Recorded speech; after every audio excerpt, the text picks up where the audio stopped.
On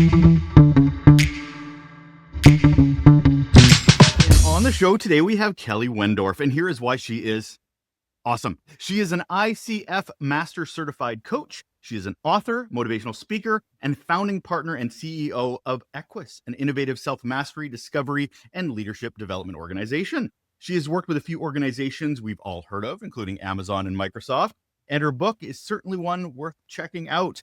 Flying Lead Change, 56 million years of wisdom for leading and living. Hello, Kelly. Hi, Russell. Nice to be with you. Hi to all your listeners. Good to be in your company.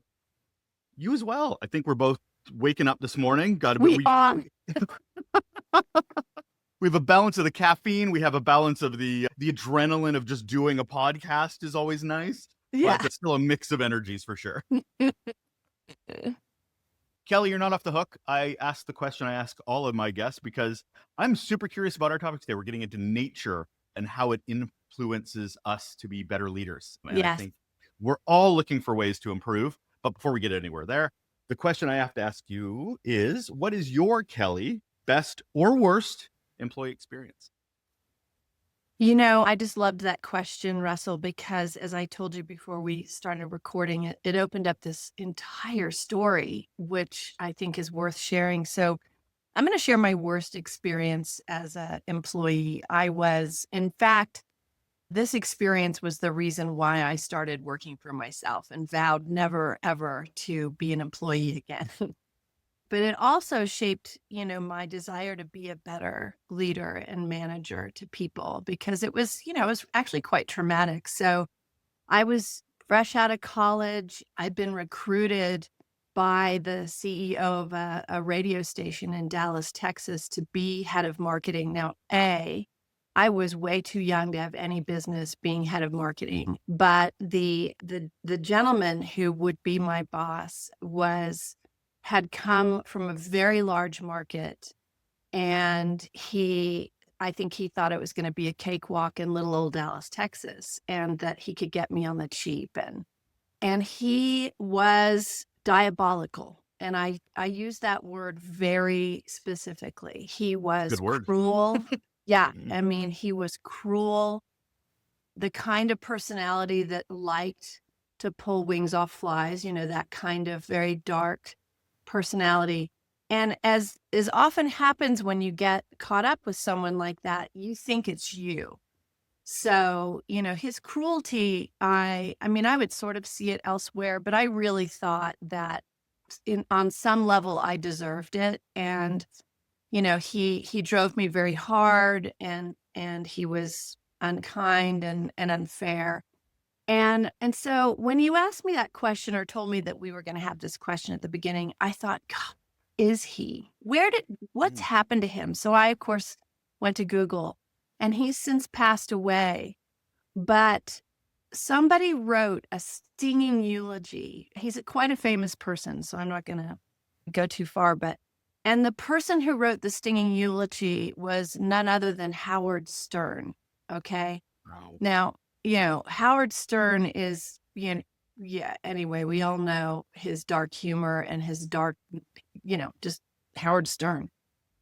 Howard Stern used to work for this gentleman and said that he was by far the cruelest person he had ever worked for. And I'm reading this 2 weeks ago, right? So this was a long time ago that I worked for this man. And Howard Stern said, this was someone who delighted in the suffering of others. And it was so go figure that I would get a healing moment from Howard Stern, right? I felt validated. I felt seen. I felt like, wow, yeah, I really did, engage in someone that had these kind of cruel power over tactics. And just that validation just kind of, it gave some closure to that event. So thank you for the question.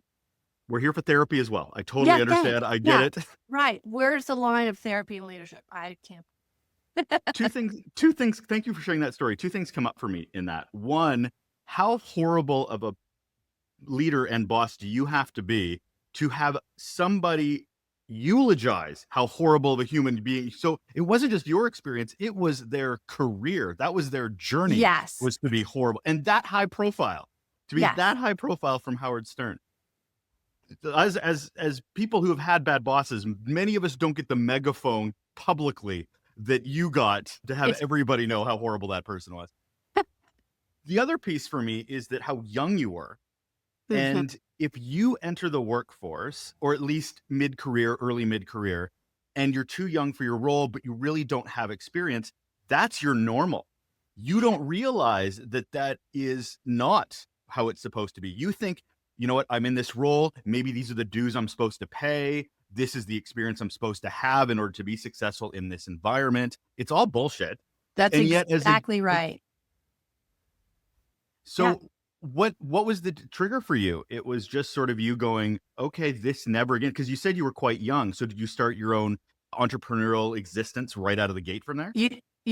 So, and just a third thing to add to this Please. list, and thank you. I just think that's really it's important to hear because our position as leaders is, it's a position of power on tons of levels, not just organizationally, right? Psychologically, spiritually, mentally, emotionally, relationally, that someone like that with a career of cruelty rose to such levels of power and was lionized in his domain. And it's like, wow, like, good leadership isn't often rewarded. What's often rewarded and celebrated is quite the opposite, right? And what's that about? I mean, I'm very curious about that. So I remember after like, you know, after a dozen working until 3 a.m., moments, calling a friend, and I had started to become sick. And I'm 24, I'm in a high-rise apartment, corner office with windows, being paid way more than like any of my friends, let alone any of my older friends. And it's sort of like this gilded cage. And I've got ulcers and I'm, depressed. And I'm on the phone with this friend saying, "Oh, what am I gonna do? What am I gonna do?" And I just didn't see my way out, which is interesting because there was such way out. And he just said, if you could do anything in the world, just imagine it for a moment. What would you do? And I said, I'd move back to Santa Fe, New Mexico, where I'm from, and I would start a horse training facility and a riding school.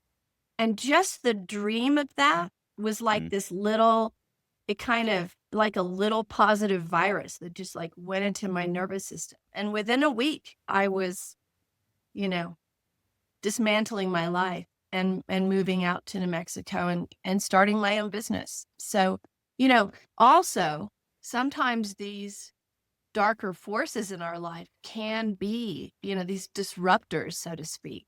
Even if it's terrible, these crises can be such an instigator for change. So, thank you. And I mean, that's the thing is like, and it's so funny because as I've asked this question over the years, a lot of it is trauma. They're not bad experiences. They're not, oh, I had a bad day. They're always from 20 to 30 years ago. And it's something people have at the top of their mind and they immediately can jump all over. I'm like, that is trauma that you've been carrying with you. That is not just, ooh, I wish it had been better. So that easily segues us into the conversation we're having today. So looking at that, looking at how bad leadership is rewarded, and let's not kid ourselves. It is and it is and it is, because people reward delivery. They reward the what, not the how. Mhm. And because the leaders above them are not curious enough, don't ask enough questions, or don't care because they're getting what they want because they're bad leaders. So they reward. It's an ecosystem problem. So Yes. when I say words like ecosystem, I think nature. I think the world we live in. Mhm. How have you seen from your research and your own understanding of nature and the world we live in be different or align with that way of thinking? So, part of the bounce off place where I started to part with conventional corporate culture, with thanks to this gentleman, it spurred a question in me that was, what conditions need to be in place to ensure a culture, a system, a person can thrive? What are those conditions? Because I'd experienced what conditions created the opposite. And just a kind of little non sequitur, but you referred to, sometimes it's not the how, it's just the what, like getting that thing accomplished. But I would also argue, because trauma is so pervasive, there's a lot of internalized oppression that we have in our body, that even if we see someone who is sort of sociopathic in nature, there's this internalized oppression part of ourselves that partners with that or celebrates that. We may not want to, it's subconscious, but I think as long as we're not aware of the way we internalize these things, these forms of power start to, they still come to the fore. They're still celebrated, they're still honored, or at the very least, they're just excused. Mm. So this question, what are the conditions, led me to, I had this riding school, and it was very successful, and it put me in an environment where I was sort of front and center of this question, because I wanted my students to thrive. I wanted my horses to thrive. And I'm not saying like I did it perfectly. I mean, I made a lot of mistakes because I was young, and I'd never done my own business before, but I started to see that there were certain elements lining up that helped my students to thrive. They would, do better at school, or get along better with their siblings, or if they were adults, they were getting out of that toxic marriage, or they were starting a new business of their own. And so that became very interesting to me, and it became more interesting to me than running a riding school. So I let go of the school, went around the world, did a lot of exploring and self-exploration, but also just kind of being a student of the world. And again and again and again, the arrows pointed to either the natural world or those systems that honor the natural world, like indigenous wisdom, that these were the places where people were thriving, systems were thriving. And, our colonized worldview kind of dismisses nature, and a little bit, may romanticize indigenous cultures, or kind of dismiss it as kind of quaint. But you're looking at 3.8 billion years of evolutionary intelligence. The natural world has so much heft in terms of longevity, and in terms of how it prototypes. And when things aren't working, it'll dump it. It'll dump those systems. Species will go extinct. Species that are kind of evolving and figuring out the way to do it correctly are the ones that survive. And so this became very interesting to me, and largely informed so much of my work. So if you were to ask a 3.8 billion year old system, what is the optimal way to lead? It has to do with a power with paradigm of leadership rather than a power over. Systems that work in concert with each other, where there are mutualisms and symbioses and partnerships, these systems thrive. And systems that are more parasitic, more power over, they tend not to have as much longevity. And so it's really interesting that Darwin, the word he used the most in his research, which most people don't know, is the word love. He didn't use, survival of the fittest. That was just a big distortion. So if we were to model our leadership after a 3.8 billion year old system, and learn from those systems, and look to nature in a biomimetic lens, what can we learn from life? What can we learn from leadership? We would learn things that both validate our intrinsic desire for connection and cooperation, and also validate our intrinsic capacity to care. And we would see that that was very powerful. So I said a lot just there. No, yeah, there's a few things I want to jump in there. And one thing you mentioned was, and it had kept coming in my mind, is that misunderstanding of survival of the fittest. Because if you think about it, how many movies from the 80s, like, Wall Street and all these things, was all about make as much money as you can, crush as many enemies as you can. It was all about the hustle, the money, the power, but it was always gone back to nature, right? The strongest survive, the weakest of the herd will be weeded out. That's where a lot of people will think nature really is what we're talking about here. So Mhm. besides getting that quote wrong by Charles Darwin, what are we getting wrong when we think about how we operate? Oh, that's such a big question. Well, I think, the ultimate misunderstanding, the ultimate existential misunderstanding in our world today is that we are disconnected, that we are individuals. So, a little bit of anthropology, archaeology here. Humans, 200,000 years, depending on where you put the needle.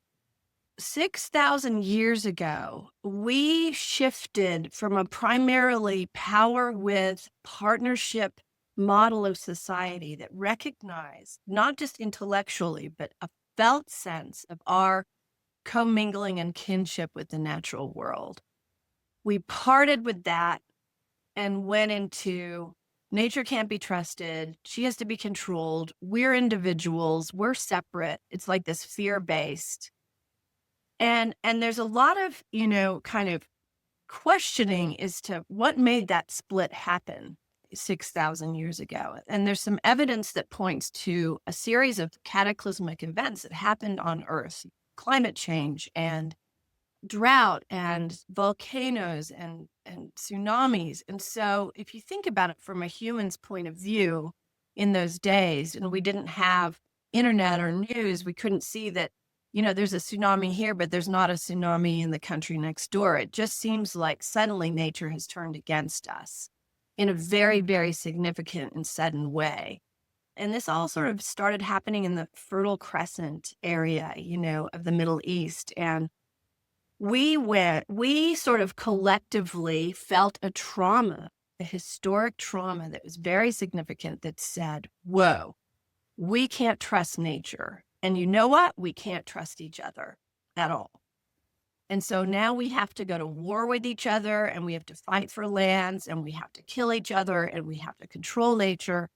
And that assumption that we're disconnected and not connected to nature and that nature is dangerous, I think is the fundamental misunderstanding that now informs, so many dimensions of human life, parenting, our institutions, how we lead, how we run our organizations. Just like you said, Wolf on Wall Street, like we have this distorted idea of what power is.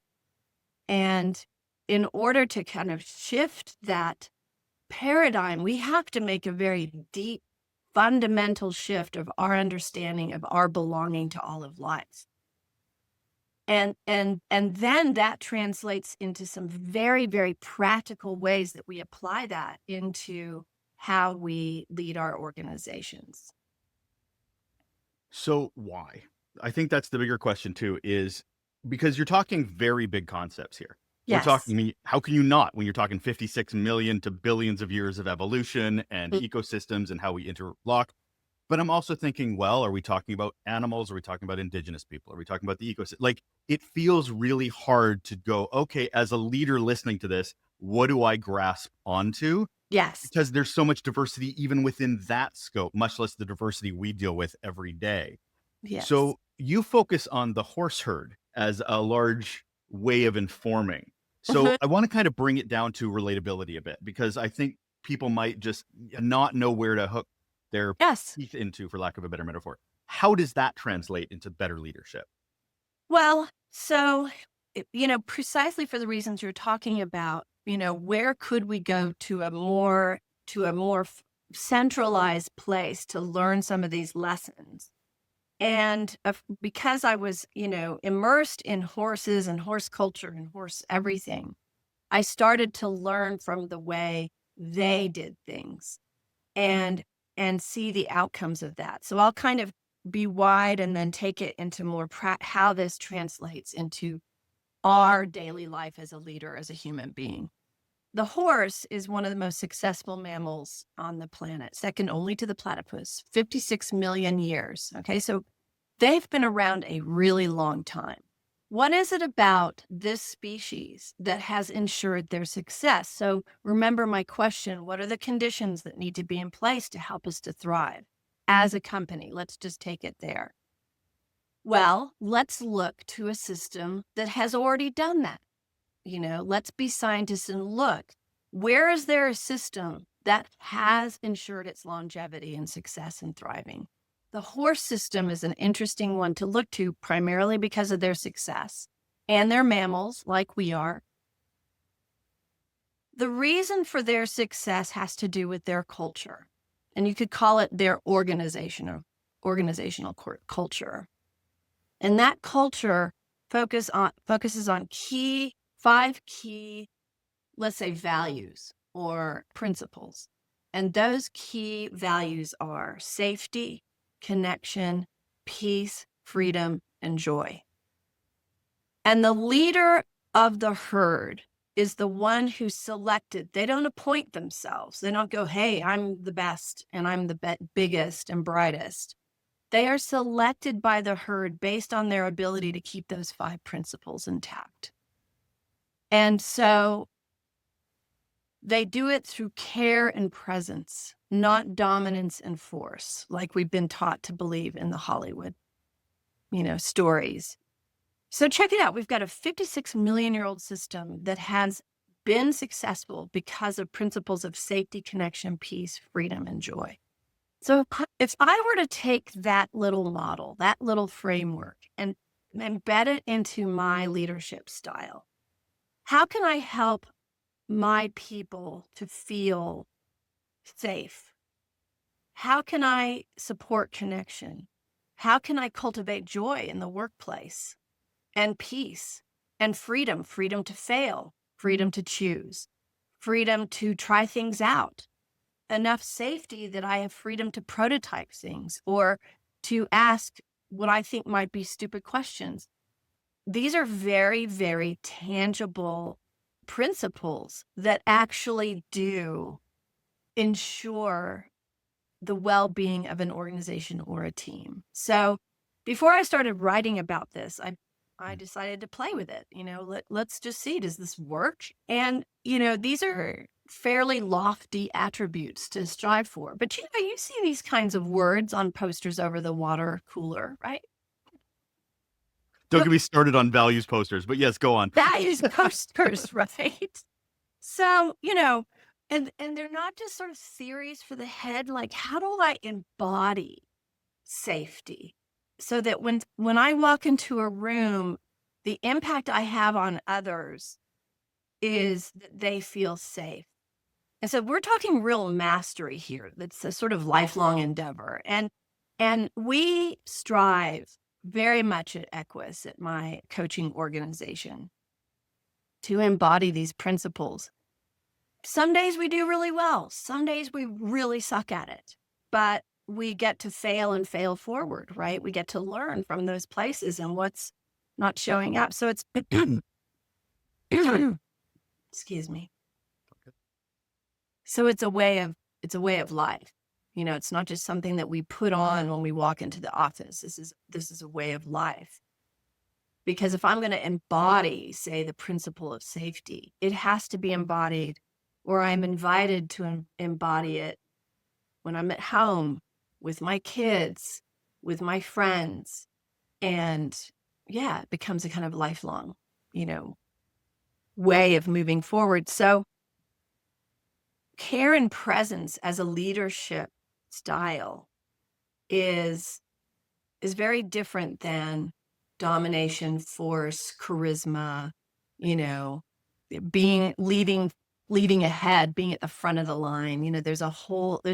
It's a very it creates an environment where people want to do the best that they can. Yeah, go ahead. I was just gonna. So listen, of course, listening, care, presence, safety, connection, peace, freedom, joy. I'm paying attention. All really, really important. However, it feels like they're all values because a lot of these are words that people put, like you said, on a poster and then Mhm. never talk about it again, or it's on a website to promote how the web that they are. Is this replacing existing values that organizations already perpetuate, or is this a supportive framework for what already exists? I see these words and I think, oh, well, those are values. Those are things that we should embrace. But there's a lot of organizations that are already sitting here going, but Kelly, I have 8 values already. Yes, Those aren't my sure. values. I So would say how do they're you? kind of Yeah. that's a great question. I would say they're meta qualities that Mm, inform the values. So let's say an organization has a value of accountability, right? Well, accountability is until I'm able to create conditions of safety and peace, accountability is not going to happen. If you've got it, let's just use the safety as one of them. If you've got an organizational culture where people aren't living into the experience of creating safety for themselves and others, then people's brains aren't going to be in an optimal state to create accountability. And so what you'll find is they're embodiments, whereas values can kind of be, and this is just my mhm. framework, but values can be things that we go, oh yes, in a sort of mental, yes, I align with that. That feels right. That seems like a good thing for us to aspire to, and let's all be accountable. And those are terrific. But what do we embody so we can bring those values forward? So I would call them meta states. Let's Mm. just call them that. Meta states that inform the things we want to get done.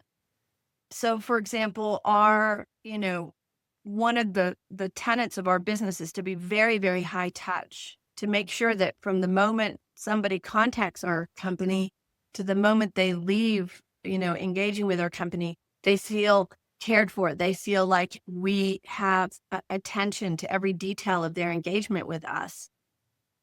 It's the embodiment of these principles that allow us to do that and be present to that and accomplish it. So does that answer the question? It does. I also like that you highlight, and I talk about this a lot, is that leadership's a journey, not as to inform the destination. It isn't just the destination. Because when we get back to the problem we talked about earlier, which is all about the deliverable, not the way in which or how we got to that deliverable. Yes. So understanding care as being much like a mother, much like a father, a parental energy figure who's bringing somebody through the journey while they're within their care, because, Yes.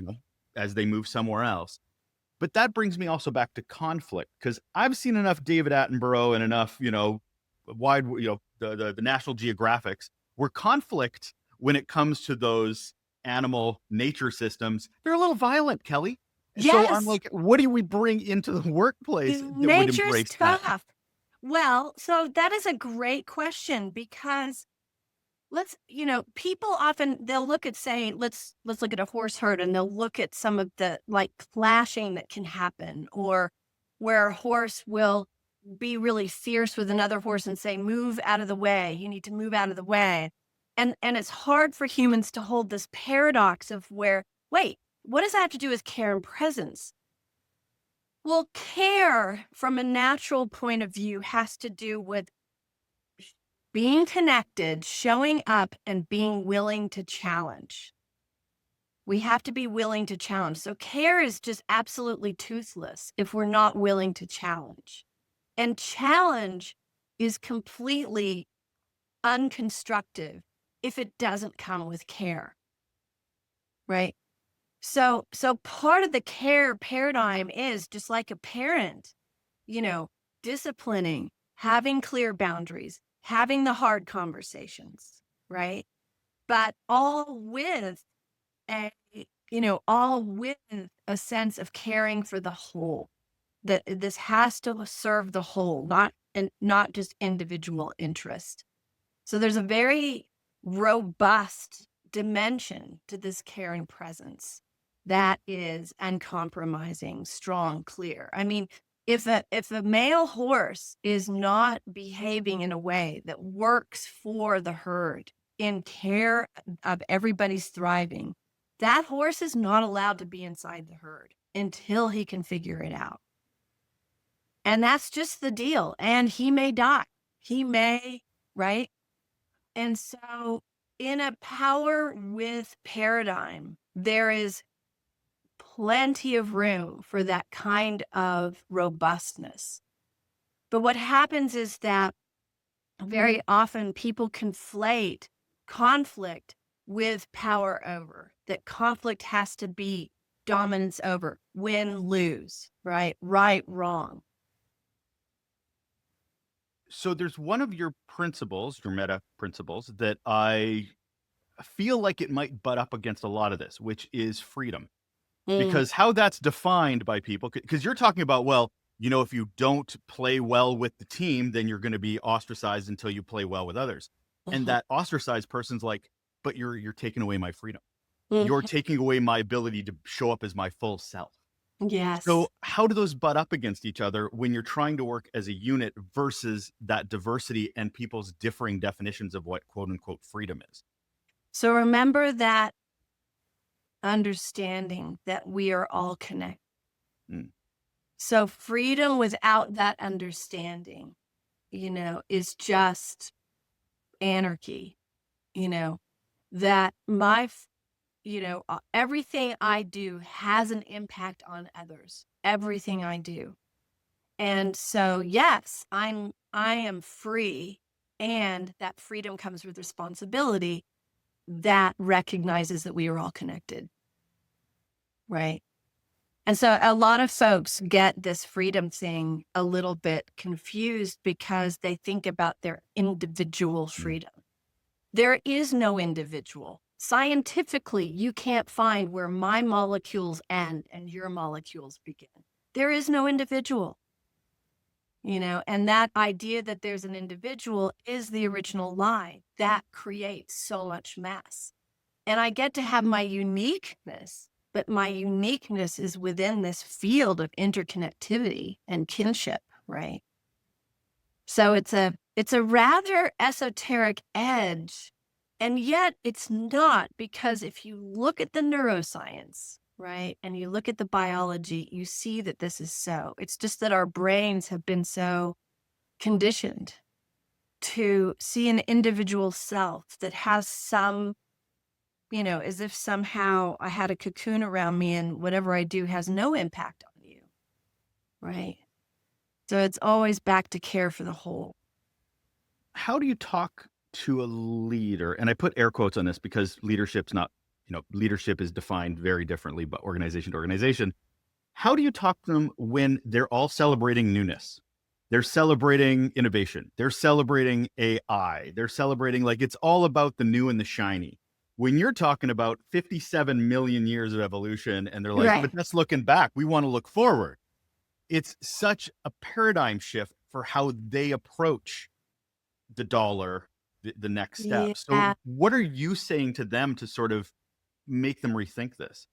Well, first of all, I think it's important when you're teaching new ideas or new concepts not to polarize with where people are. Because it's not that the newness and innovation is wrong, and it's not that the newness and innovation are polar opposites of the ancient and the tried and tested and true. In fact, they're complementary pairs. So how can having a biomimetic, that's a very fancy word. It simply means looking at life, biomimicry means, we look to life and living systems to help us solve modern problems. So how does a biomimetic point of view help to create a more robust, innovative process? What happens to AI, in fact, if AI starts to learn from 3.8 billion years of evolutionary intelligence?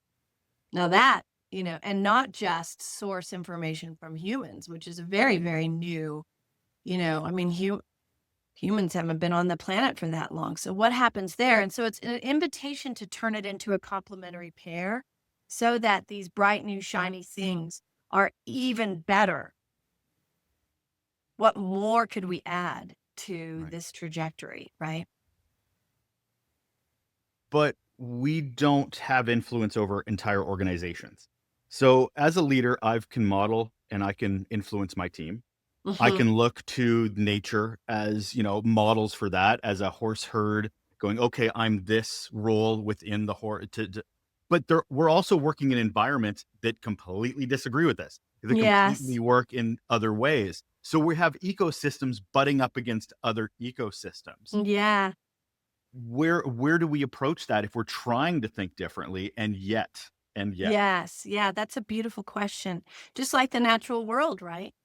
We have ecosystems in the natural world that are thriving and doing very well and practicing different principles, if you could put it that way, that are working. And, like you look at mushroom colonies and how they can collaborate to clean up water, clean up ocean toxicity. So you have these systems in nature that are really inspiring and doing amazing work. And then you have these other systems that are like, we wonder how long that species is going to last for, right? Mm, Hmm. And and I often think about that because the organizations that come and work with me and the leaders who come and work with me privately, then go back into these larger meta systems that are, power over or quite toxic. And so there's two things I think about with respect to that. One is, we live this way and lead this way because it's in alignment with who we are. So we do it for us, right? So I may be in a whole toxic soup, but I'm going to show up as the leader I know I can be in spite of what's happening because it feels right to me and it feels congruent to me. Sometimes we can a little bit Trojan horse our approach and get in there and start to positively inform and inspire others. And just by modeling, mhm. just simply by modeling. And sometimes, sadly, they clash. And, the team that is operating in a more toxic manner just isn't going to work with the team that's operating in a less toxic manner. And that's just sort of the rub of where we find ourselves right now. And so I just encourage people to stay in alignment with these things that resonate with them for its own sake. And it's kind of not your business whether it does or doesn't have positive impact on the others. Just you shine like a beacon and be you and model you. And hopefully that has positive influence on others. I like what you said in there too about, to be blunt, curiosity. Because as we look to other systems, not every system is going to work where you work. It Hmm. has it has those principles that you're talking about, but if we're talking about interconnectivity, because you can't work in a vacuum, even when you're modeling, you're still going to have influences on you that you do not like, you do not Hmm. want, Hmm. but you still got to work there. Hmm. So looking at different systems in nature to see what might work better for you. Maybe it's a horse herd. Maybe it's a completely different, you know, plants of how they work together with photosynthesis. And so I'm not sciencey. I'm just throwing things out. Hey, puppy. Uh, Sorry, we've got ranch thing happening. Okay, I got her. it's all good. It's Yeah. all good. But it really reinforces how important it is to be curious because there isn't firm and fast answers to this either. There's so many things you could be looking up. If we're talking, me and Kelly are talking, and you're like, horses, I can't, what is that to me? Look at other systems. There are other ways of looking at things. Absolutely. Look at mycelium networks and soil. There's a whole emerging field that's very exciting called biomimicry. And, there's a website actually a friend of mine puts together called Biomimicry for Social Innovation. There are so many emerging platforms, frameworks, sub-frameworks, and that are showing up from looking to nature and nature systems that are so practical. I mean, really practical and like, oh wow, this is how, a bee colony can be so efficient. These are some of the things. And the great thing about biomimicry and some of the scientists that are showing up in this field is that they are translating the complexity of these natural systems and putting them into translatable forms for us as leaders, as innovators, so that we can practice systems that actually work and have just far more better outcomes. I mean, an example of this, I love this story so much, and this is how biomimicry informs structural engineering. So the Japanese bullet train traveled at like incredible speeds, but they ran into this issue where when the train ran into a tunnel, it would create this sonic boom because of the change in pressure. And this was super disruptive to the neighborhoods where the tunnels were happening. So the scientists looked to nature. Surely this issue of hurtling at great speeds and changing of pressure has happened in nature. And they found the kingfisher bird, who's one of the most successful fishers because when he hits the water, he like plummets through the air. When he hits the water, no splash. So the fish don't get scared by him. So then he's a great fisherman. So they reshaped the front of the Japanese bullet train to mimic the skull of the kingfisher. What happened? The train went faster, had better fuel economy, and no sonic boom. Love that story. Love Isn't that that a great story?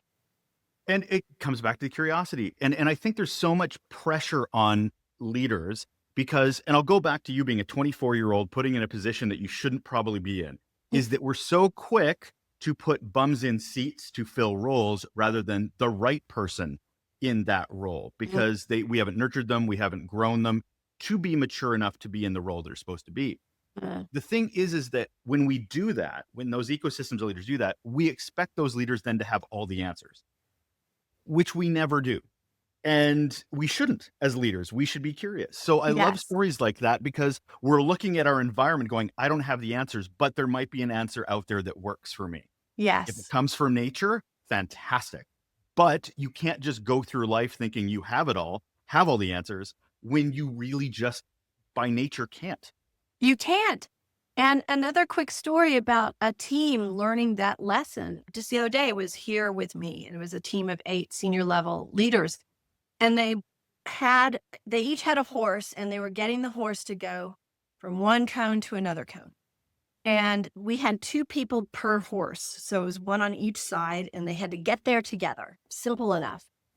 Not so simple. This is a 1,500-pound animal who has ideas of his own, and they had to do it in a way that was non-coercive, non-manipulative, and non-forceful, right?